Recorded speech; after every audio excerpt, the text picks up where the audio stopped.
जांभूळ म्हणल्यानंतर मधुमेह आठवतो किंवा मधुमेह म्हणले की जांभूळ आठवतो। याचा अर्थ असा आहे का हो की जांभूळ मधुमेहांशिवाय इतर लोकांना उपयोगीच नाही का?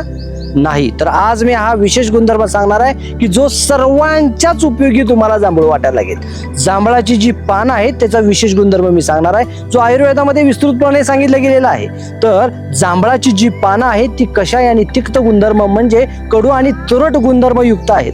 तर ही जी पानं आहेत ती शरीरातली चरबी विशेष करून त्वचेच्या खालची बेली फॅट्स म्हणजे पोटाच्या आणि नितंबाच्या बाजूच्या असणारं, मांडीतलं असणारं फॅट, पोटातलं असणारं फॅट आणि हाडांच्या भोवती किंवा स्नायूंच्या भोवती असणारं फॅट किंवा चरबी यांना कमी करण्यासाठी प्रचंड चांगल्या प्रमाणात काम करतात किंवा मदत करतात। दुसरं आणखी एक आहे विशेष या गुणधर्माने रक्तातली जी चरबीची पातळी किंवा फॅटचं मेटाबॉलिझम जे आहे तर त्याला नियंत्रित करण्यासाठी आणि त्याला वाढवण्यासाठी याच्या पानाचा रस खूप चांगला काम करतो। आणि हो, अशा अनेक विषयांची संपूर्ण माहिती मिळवण्यासाठी आजच सबस्क्राईब करा, लाईक करा आणि शेअर करा।